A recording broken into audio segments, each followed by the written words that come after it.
Hello and welcome to DFS Coach Talk. I am Joe Sarvati, affectionately known as Coach.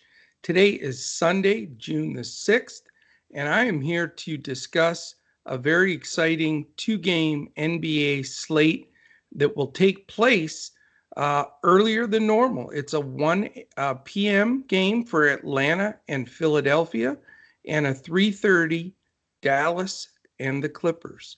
So very exciting, a game one to kick off that Eastern Conference series. And of course, a game seven in this crazy Dallas and Los Angeles series that has seen the road team win 6 games in a row. Unbelievable. Got the Mavs hat on, had to pull it out.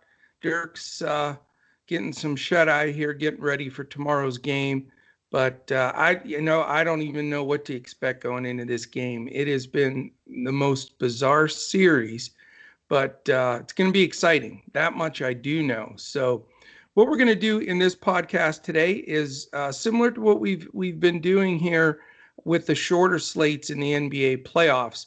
We're going to look at the matchups, check out a little bit of the box score from the last couple of games that they've played. We'll spend a little bit more time on Atlanta and Philadelphia, with this being the first game that they're matching up against each other. And of course, it doesn't look like Embiid's going to play with that slight meniscus tear in his knee. So very disappointing there. But we'll go over, what that's going to mean to the Sixers and this game in particular. So we did have a fantastic Saturday night. We had some takedowns. We were very fortunate.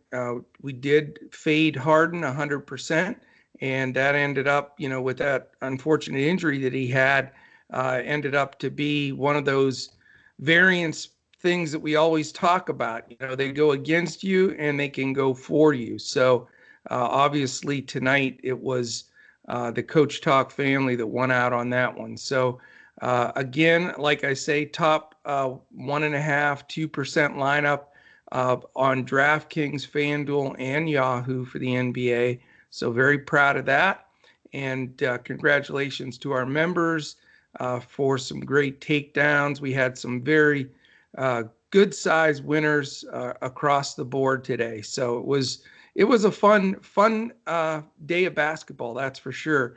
And hopefully congratulations to some of you listeners out there that aren't part of the Coach Talk family just yet.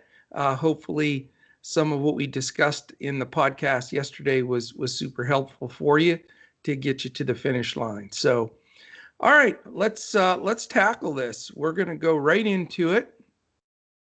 And first game, the 1 o'clock Eastern game, is the Atlanta Hawks at the Philadelphia 76ers. And we have Philadelphia only favored by 2.5, which is pretty surprising that the spread is that low. Obviously, Vegas has counted Embiid out. I think that number would be more like 6 if Embiid was in. And it's 220.5 on the over-under. So it is 10.5 points higher than the Dallas Clippers game. So something to keep into consideration. So let's take a look at this matchup. For Atlanta, they've got their full squad ready to roll. And, this matchup against Philly is going to be extremely interesting, I think, for the Trae Young fans out there, because if there's anybody in my mind that can give him a lot of trouble, it's Ben Simmons. His length and his defensive ability I think it's going to put Trae to the test. I definitely think he'll guard Trae, and I think that may be the pivotal piece of this entire series. In this game one, I'm going to fade Trae, as hot as he's been and as much as he's shooting. Because I think that Simmons defense is going to really affect him. Now, I get it. Embiid's not there to protect the rim.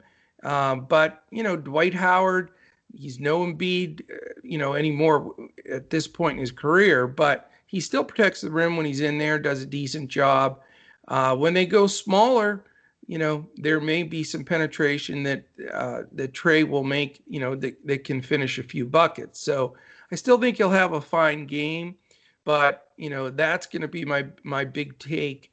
Right off the bat for Atlanta is try to create a lineup here that's going to be solid for showdown and have enough salary that you don't have to go to any bench guys, because that really is difficult. It's difficult to cash when you can't make it work. I mean, we had tough decisions yesterday. We sat Harden and we sat Irving actually as well, because it's just impossible to get multiple guys in with the largest salary. So, something's got to give there, and you got to make tough choices. And then based on matchups, defense, pace, all of that's being taken into consideration when we're building these lineups out. And, when we do the podcasts and when I'm doing this one here, I haven't made my final decisions. I have some anchors that I'm looking to throw overboard and hopefully, they don't take down the ship, if you will.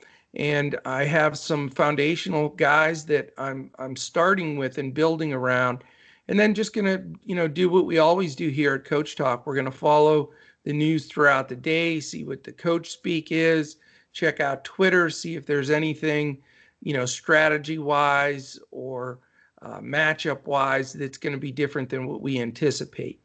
What we will see here is certainly a little bit different of a matchup than we've seen when these two teams have played during the season. Guys in and out that weren't available and are available.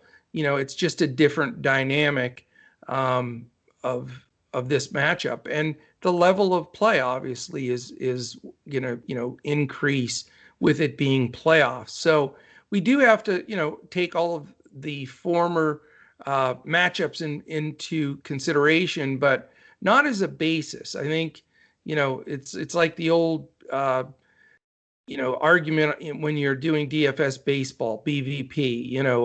A small sample size. They faced each other 6 times because he's 3 for 6. Is that So I get all that, and but I say that because I think you don't want to get caught in that trap of just looking statistically at what they've done against each other, because the rotations, the players that are available, the matchups, and just literally the level of play. I mean, when you're in the middle of a long NBA season, even though you're playing another good team, there are flat games, there are games coaches rest players, move people in and out. So wanted to mention that on the jump here is, I've seen that as a theme.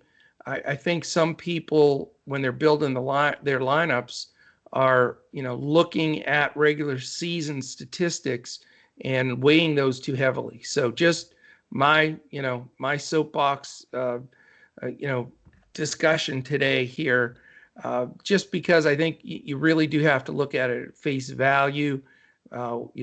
What the situation is now, what the rotation looks like. Again, those things have changed throughout the season.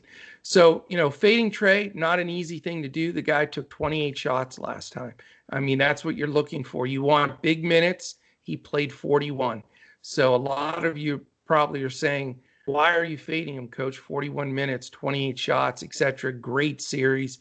There's several different things. Looking statistically at Simmons' defensive rating, his DRPM is amazing, and even without Embiid in the middle, they still have very sound defenders alongside Simmons with Danny Green, Tobias Harris, Dwight Howard when he's in there. I mean, these guys can defend. They're no joke. And also, I feel like there might be a game of a little bit of an adjustment for Trey, because he was so stoked up for that Knicks series, that first game in New York. They're chanting "F-U Trey" and all that. And, he just lit up and just went after and wanted to knock them out quickly, which he did. But, the psychological aspect of that, now that he's coming into a new series, it's game 1. that intensity level, whether subconsciously or not, is going to come down just a bit. He's super expensive, and I think that this is just a good spot to fade him. So difficult choice. As far as the other players that I'm looking at here, though, for Atlanta, because I don't mind having some exposure here. Bogdanovich played 35 minutes. He only got 11 shots up, and he was a very unusual 1 for 7 from 3. I think he'll adjust that a little bit. I think he'll hit some more shots. What I've seen, though, with the trend with Bogdanovich is all of the periphery stats are increasing for him. He had 7 rebounds, 5 assists, 2 steals, and a block in that last game. And, when he starts not being scoring dependent, which he isn't completely like some of the guys, but at times he can be. But that hasn't been the trend lately. So, I think he'll shoot a little better for sure. And those ancillary stats, if you will, I think are going to improve. So I think he's a great play. Clint Capella without Embiid in there becomes a playable commodity. They're the only risk you have with him. He did play 37 minutes the last game, and 15 rebounds, 6 for 7 from the field. So, but he's expensive, and there is the possibility Philly goes small because Embiid's out. Plays a lineup with Scott at center, or they have gone very small at times, and sometimes that plays Capella off the floor. So, you got to, if that's the direction you want to go, that's, the risk that's going to be taken. Right now, he's just on the cut line for me. That could change, by game time, but, I think his minutes may just decrease slightly, and that could be enough to knock him out. Again, he's a guy that can break the slate. With no Embiid in the middle, though, 15, 18 rebounds is always possible if he gets enough of a run. I still like the value playing DeAndre Hunter. I've pretty much rostered him almost every game, and he got 11 shots up again, 35 minutes. They need his defensive presence on the floor. I'd like to see him pick up a little bit more on the rebounding side with his size, but I think he's fully in play. After that, I think John Collins a little overpriced. And, they're going to play those 5 main guys, Collins, Hunter, Capella, Bogdanovich, and Young, the biggest portion of the rotation without question. Now you'll get, especially if they go small and sit Capella for a while, you'll get a decent look at probably about 20 to 23 minutes for Gallinari, who is coming off just a horrific game. The last game, 0 for 7 from the field. And he's not a guy that's going to pick up a ton of rebounds and assists for you. So very risky there. And Kevin Huerter got 20 minutes.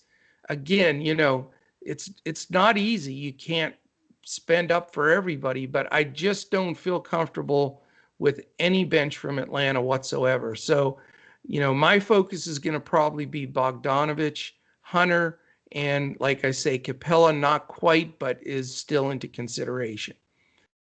All right, let's flip over to the Philadelphia side. Obviously, with Embiid out, we did get to see that last game where he sat.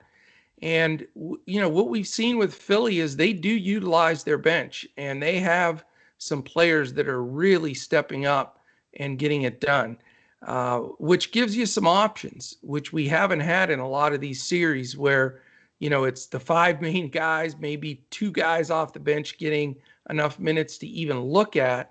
But it's a little bit different. I mean, you've got obviously the starting lineup. We'll see how they're going to go here with Capella in there, but they very well could go Green, Harris, Simmons, Thibault, and Curry go small, or if they start Howard, which is possible, then that would probably rotate out Thibault and he'd come off the bench.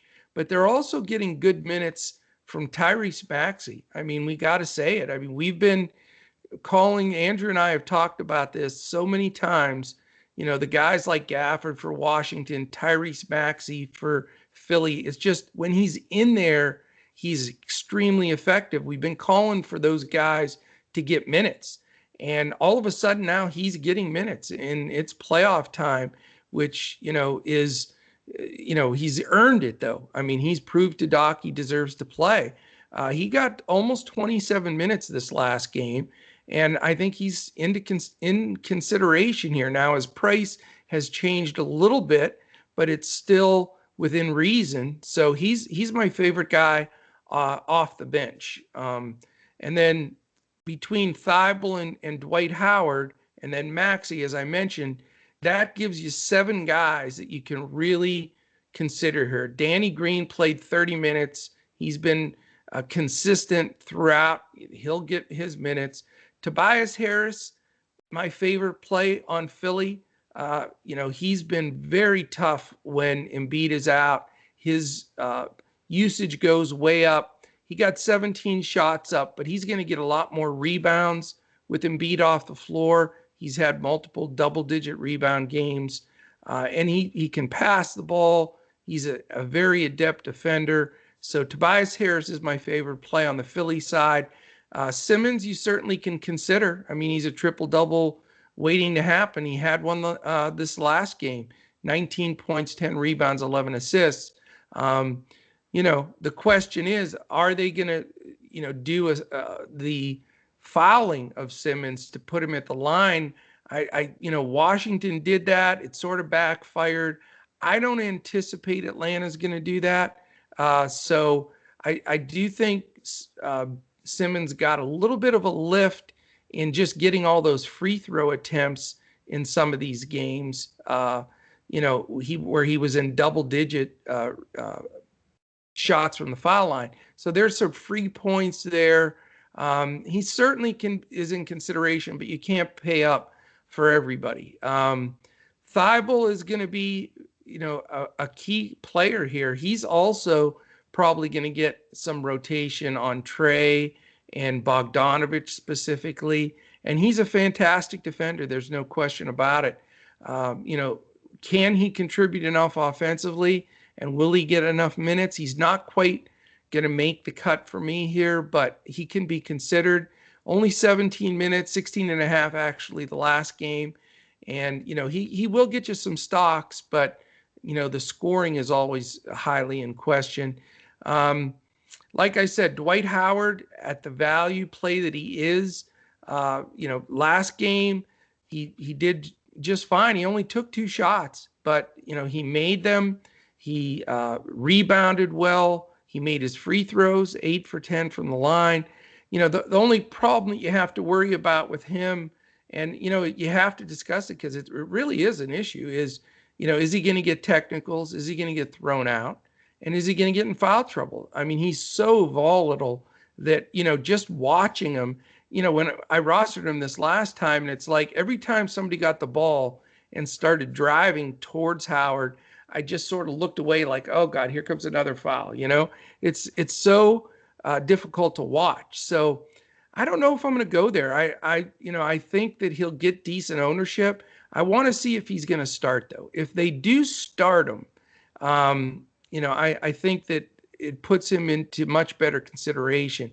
But if he is going to come off the bench and get sub 20 minutes, then that's probably where I switch back to Capella, and I would rather spend up there than spend up for Howard coming off the bench. Now, if Howard is in the starting lineup, that decreases that, Capella being right on the line for me one way or the other.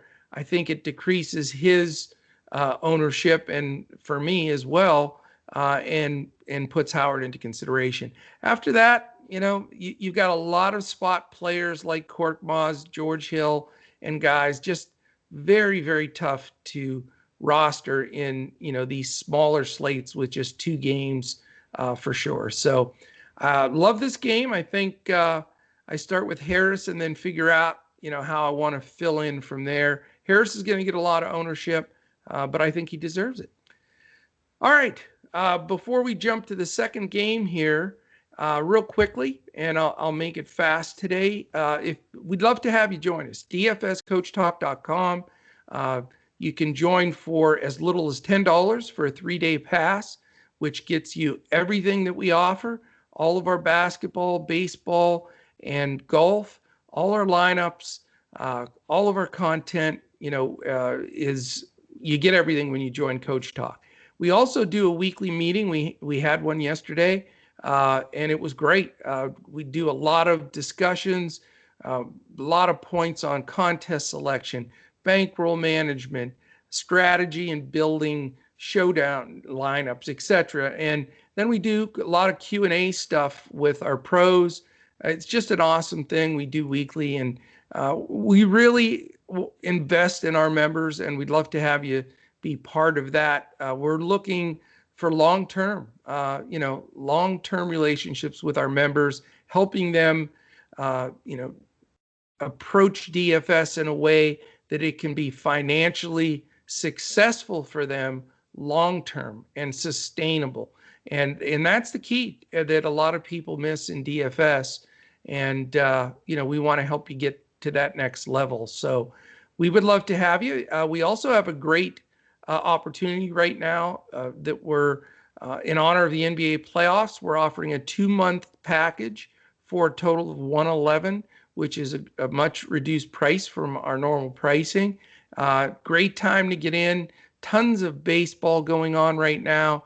A lot of great PGA golf. In fact, we had some rosters with all 6 guys making the cut, and we'll be in a major sweat tomorrow for this final round of the Memorial. And luckily, we completely faded Rahm because we know he got booted out today. So crazy stuff happening. I mean, I just avoiding the Harden and Rahm landmines today felt like a win just in itself. But anyway, we'd love to have you. Check us out. We do in front of the paywall podcast 7 days a week for the NBA. Andrew and I are on Monday through Friday, and then I tackle the weekends. When basketball ends in late July, we'll jump in and do some MLB podcasts. We'll also do podcasts for the Olympics. Great contest there. We had some great success in those tournaments, that are going on internationally, Olympics being the best one of all. So we'll also offer that. So come in and try us, dfscoachtalk.com. If you want to check us out on Twitter, we're at DFS Coach Talk. I'm at JOESARVADI, and Andrew is at Language Olympic. So check us out there. We're also on Instagram, Facebook. You can find us. It's DFS Coach Talk everywhere. So, all right, last thing. I wanted to mention this at the beginning, but I forgot. But if you're watching this on YouTube, this is important to us. We are so close to a really important goal for us with subscribers on YouTube. So take a minute, not even a minute, take 10 seconds, hit the thumbs up, hit that subscribe button, click the little alert in the upper corner. That will let you know when all of our podcasts post, so you can conveniently listen to them at your leisure. But we really appreciate the thumbs up and certainly the subscribe. If you're listening to us audio-wise through all of our podcast outlets, Spotify, Apple Podcast, Podbean, Stitcher, iHeart, etc., a quick 5-star rating and a comment, 2-3 words. That's all we need. Just something that give us a boost in that algorithm. Our man Joe Stanton goes through once a month, and chooses someone randomly. We use a randomizer that made a comment, gave us 5 stars, and they get a free week membership at Coach Talk. So awesome stuff. All right, Game 7, which obviously as a Mavs fan, I'm extremely nervous about. It has been such a roller coaster series. I don't even know where to start, and I don't even know how we break down this matchup anymore. This is the 7th time that we've broken this matchup out in the last week and a half or whatever it's been. So I guess, the discussion's not that difficult. Kawhi and Luka are just dominant basketball players that are carrying their teams. And they have to be considered. Can you play both? I mean, we did this last go around and it really was successful. Both Andrew and I agreed. He went Luka Kawhi, went Kawhi Luka, and we built guys around him, and we both did just fine. But that was in a showdown slate.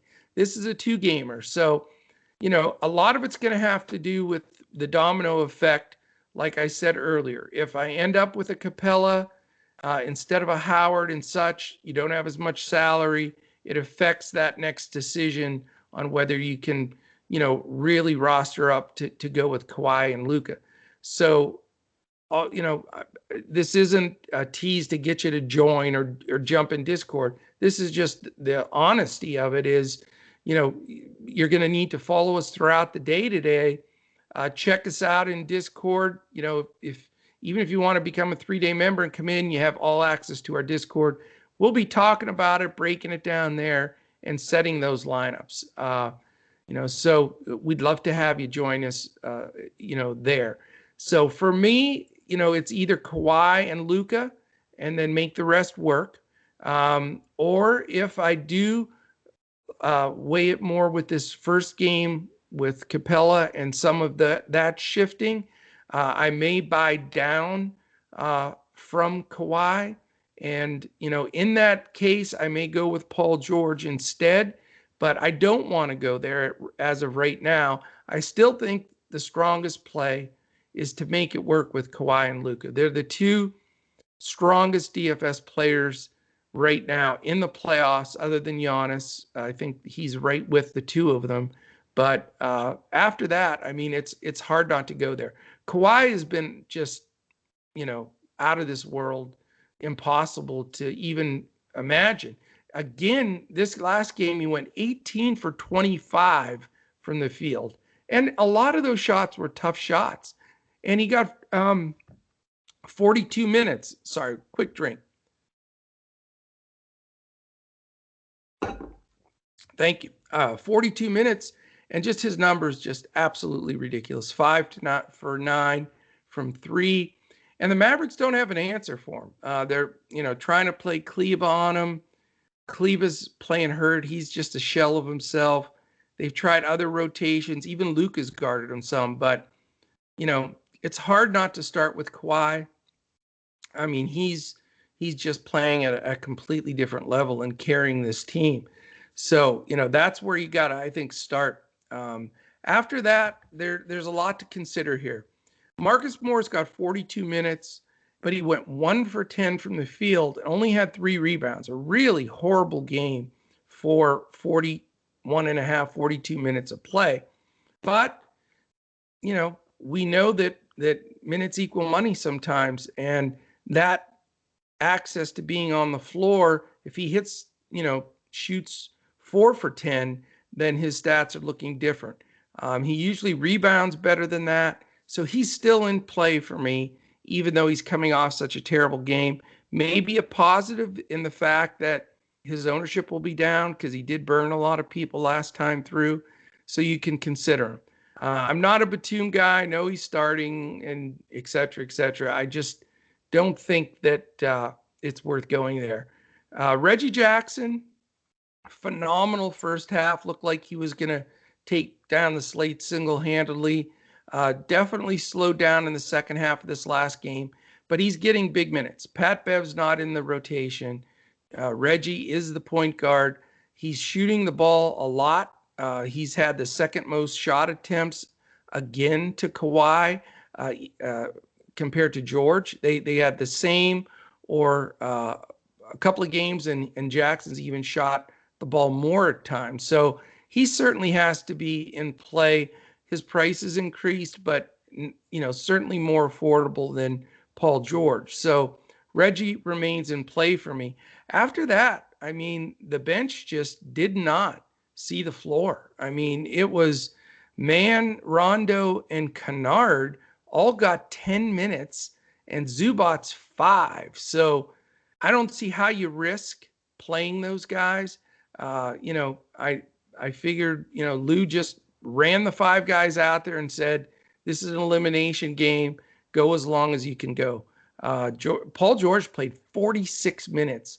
And I'll tell you what, I wish the Mavericks would have done the same thing. If you remember when that game turned, it was a really close game. And at the beginning of the fourth quarter, Carlisle stuck to his rotation stuff, sat Luka and Porzingis, had a really sketchy lineup in there.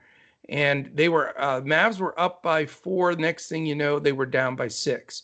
So, I'm hoping now that this is an elimination game for the Mavericks, that they will increase minutes for some of their guys as well. But fitting the salary in is going to be the big thing. Where do you pay down is going to be, the secondary piece.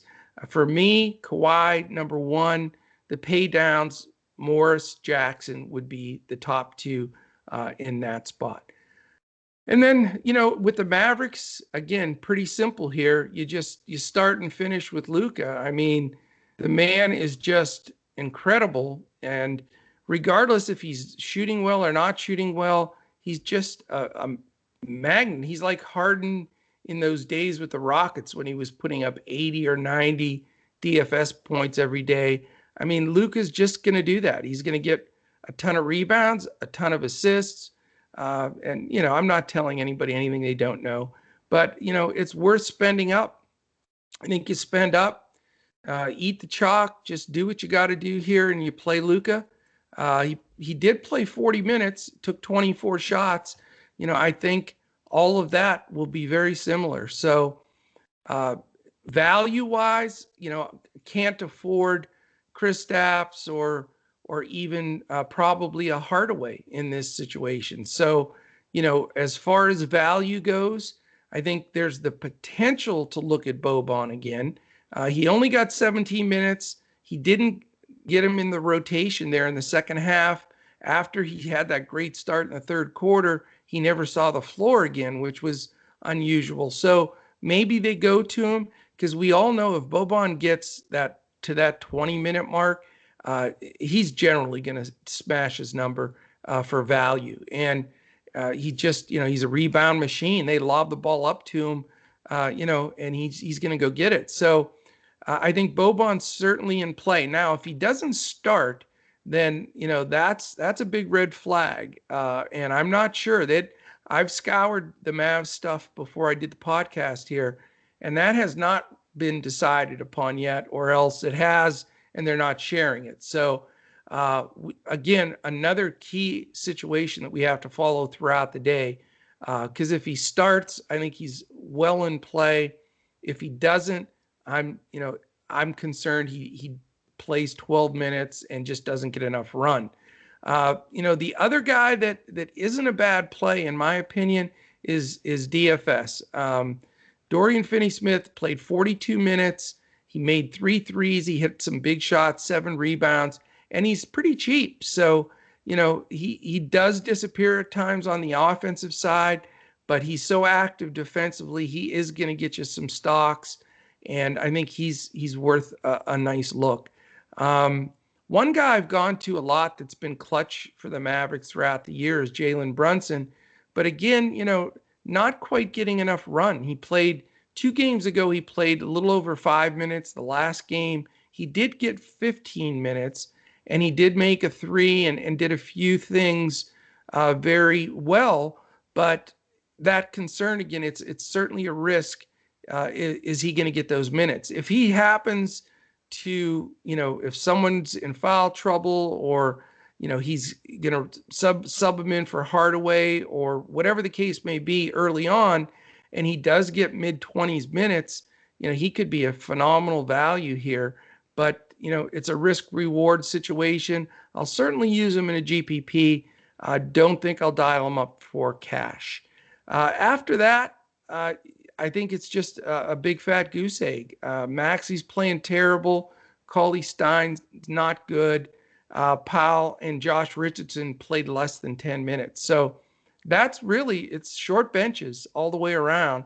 But I think that gives us, something to follow here with the Boban news, a little bit of value, and then the opportunity to pay up for Luka. So That is it, my friends. That's the look at these two games. I'm really excited because personally, I love 2 game, 3 game slates, or more than that actually, but way better than showdowns. I mean, showdown slates, they're fine, and we've done well. We made a lot today with them, but I just think it takes a little bit of the strategy and the edge that we have away when you don't have to fill out a full roster and you can't just plug in the studs at the multiplier. So I'm excited for this slate. I think we're going to have a great day here. And we look forward to having some of you join us. Certainly have the opportunity throughout the morning to join. But remember, the games start early. It's 1 o'clock Eastern for the lock for the NBA 2 game slate. So that is it, my friends. I hope you enjoyed it and got a lot out of it today. Certainly join us at dfscoachtalk.com. And we will be back tomorrow. Andrew and I will be going after another NBA slate. So it's going to be exciting. I'm going to be a nervous wreck on this game 7. But you know what? Funnier things have happened. If 6 games have been won in a row on the road, why not 7? So anyway, have a great Sunday. Enjoy family, friends, enjoy the basketball. And we'll look to see you again tomorrow when we look to crush it in NBA DFS.